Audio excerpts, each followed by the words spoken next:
East Europe Economic Corridor, a game changer for future growth, a vision which will consume India and the world for the next many years to come, and a multimodal, multi-country connect in the spirit of true economic cooperation.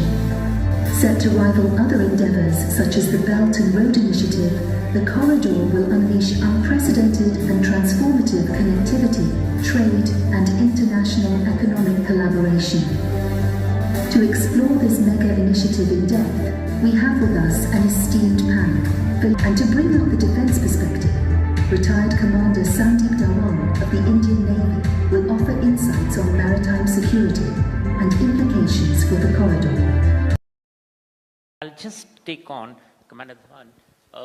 Nilanjan talked a lot about the defense issues, about the maritime challenges that comes along.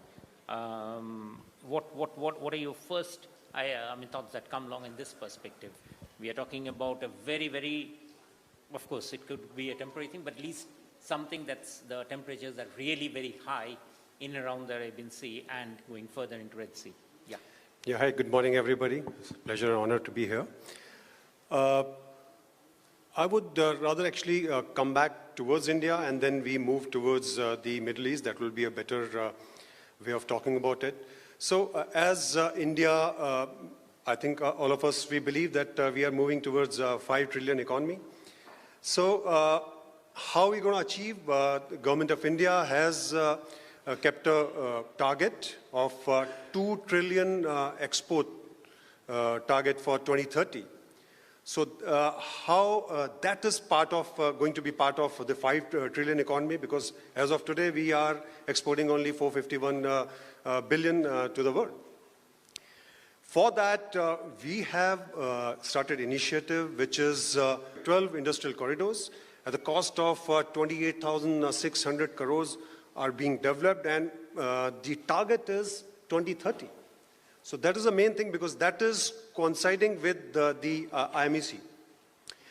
Then now these goods are produced and brought to the harbors. That is where again India has to work, and the work has already started. Okay, India has got only 13 major harbors existing. Okay, whereas 199 mid and minor harbors. Compared to that, China has got 34 major harbors and 2,000 mid and minor harbors. So that's a huge gap, okay? We don't have any harbor which is within top 20 in the world. The Nhava Sheva, which is in Mumbai, that's our biggest, and the capacity of that harbor is 4.8 million TEU, okay? So what is TEU? TEU is the 20 feet measuring unit, okay? That is equivalent unit is called, and that's how the cargo is measured. So that is our biggest. Now, if you put together all combined, the India's capacity is under 20 million TEU, whereas China's capacity is 270 million TEU, okay? But that is changing. Just recently on 30th, Prime Minister has inaugurated Vardhaman port, which is just 130 kilometers north of Mumbai. And that is coming up at 76,200 crores. That is going to be the single port is going to be covering 23.4 million TEU. The overall capacity of India is exceeded by just one port. So these are the amazing steps being taken. Now, once you have harbors, you need ships to transport. Now, world has 120,000 major ships, okay, which includes bulk carriers. They have various kind of ships. But India's footprint in that is minuscule, okay, 1,500 ships only among 120,000 or 120,000 ships in the world. So once again, India has initiated a step in that direction also. Prime Minister has directed to start an Indian company under Government of India for 1,000 ships. So that means from 1,500, India will go to 2,500 ships in next decade. And that will reduce our dependence on the foreign carriers, okay? As of today, only 5% of India's revenue or rather 5% of India's cargo is being shipped through Indian ships. That is going to change because we are losing 75 billion every year using these foreign carriers. So that dependence has to reduce. But now that dependence when reduces, how do we have to manufacture ships? We have to construct ships. For that we need the shipyards. India has got only 27 major shipyards, whereas China has got 170 major shipyards. So that one lacuna where we have to really work, and government is moving in that direction.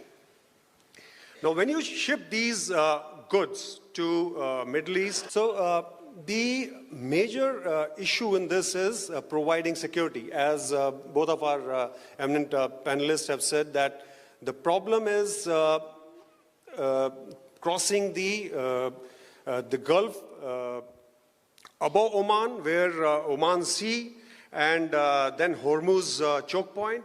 These are the major challenges. India has 150 warships as of present, and that is being the first responder in Indian Ocean region.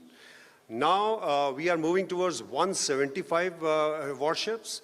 So, and the modern warships, and which is target is 2035, and thereafter eventually 200 warship navy we are going to be achieving that. We have now these ships cannot operate out of India altogether, so you need overseas bases. So in Mauritius we have Alagela base where we have the harbor as well as we have a runway under us.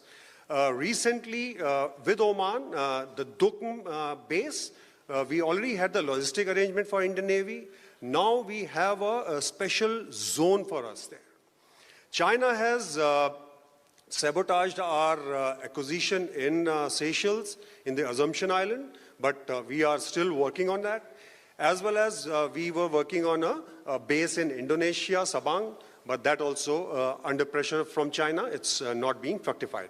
But we have very strategically put two bases very close to 6-degree channel where the major shipping goes through, okay? And that is Ines Bars on the southernmost point of India, that is the Campbell Bay. And in the Lakshadweep, you must have heard of all the Hubla, there we have Ines Jatayu. Thank you.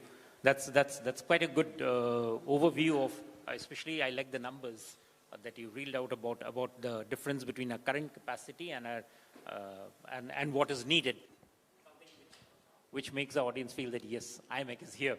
The idea whose time has come.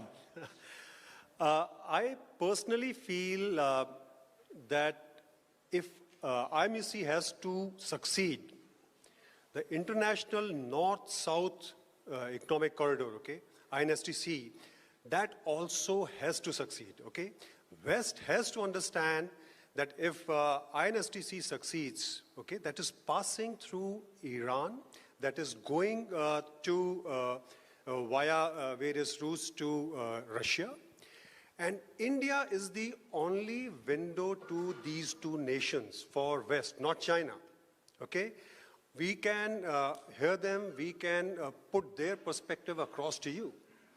That is part number one. Part number two is that Oman, why did we skip Oman, okay? In the whole, because it's an important country.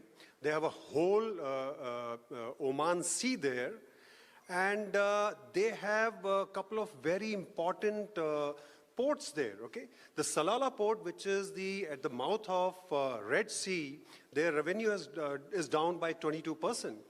So, because Bab al-Mandab, where the maximum action is happening, Houthi action, that is curtailing their revenues.